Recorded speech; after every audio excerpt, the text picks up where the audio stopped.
Hi guys, Alex here, and today is the day of the week your pickle is about to get tickled. Of course!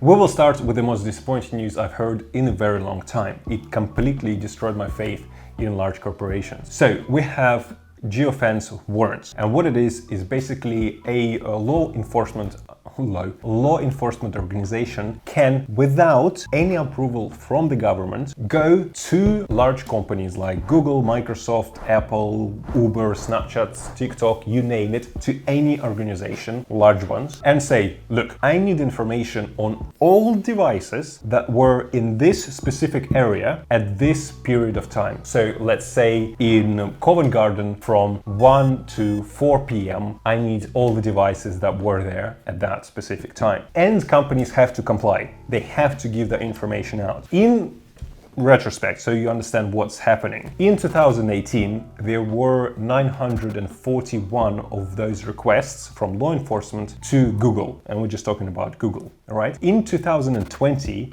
there is more than 11,000 of those requests, and so you understand a geofence warrant or request, right? It can contain thousands of devices. For example, in 2019, one geofence warrant requested information for over 1,500 devices. How it works? Law enforcement gives the request to Google. Google has to comply, and it gives the information. It gives the GPS location and timestamps when this particular device was in this area. And it gives a unique ID which is specifically designed so you can link it to any people, so it's anonymous, which is good. Then the government receives that information, they do their own magic, and they narrow down the list. Say they had 1,000 devices, now they have 800 that they confirm they want more information on. They send this specific list to Google again, and Google then gives out specific information about each device. It will give your name, your email address, and all personal information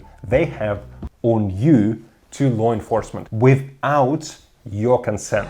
Literally, you have no control over it. And it's not only Google. Google is actually the only company that specifically in their transparency report outlines how many of those requests are made by law enforcement. And at the moment, in 2021, it amounts to more than 25% of all law enforcement requests to Google.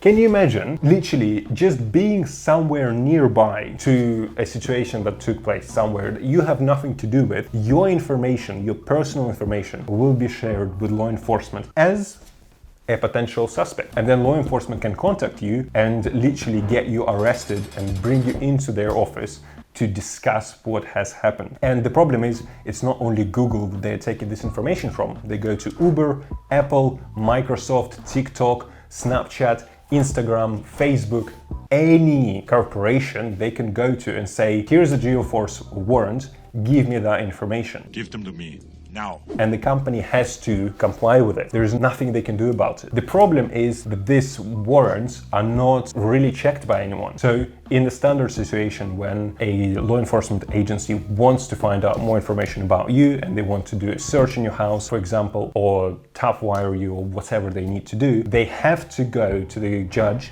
and judge has to approve it. And they have to present information, say, listen, this guy is dangerous. This is all the data that we have. This is why we need more information about him. And judge approves it, right? With geofence warrants, they don't need it. They literally just, some guy in a law enforcement organization can just like, yeah, I need information about all devices in this specific area.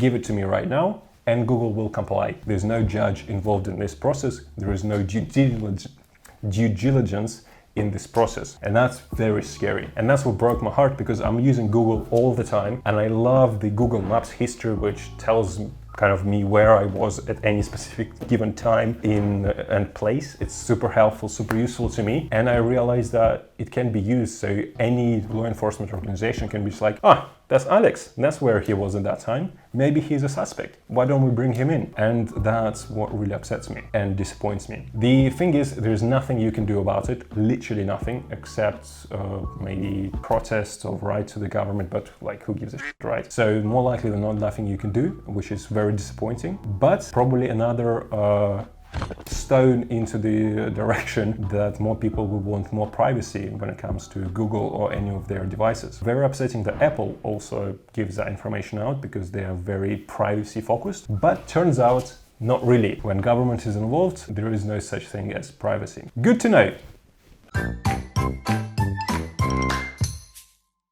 That has been it. Thank you very much for watching this video. I hope I tickled your pickles with my news. If I did, poke that like button, that would be super cool. Tell your friends, subscribe to this channel, leave a comment below. I would love to know what you think. I really do, and I will answer genuinely. So thank you very much for watching, and I'll see you in the next one. We triple up, they on a double up, triple dub. Came from the basement, we only going up. They loving us. Up in the booth, I'm getting dizzy, but they the cup is up. Toast to my people that's on the come up, and you live with us.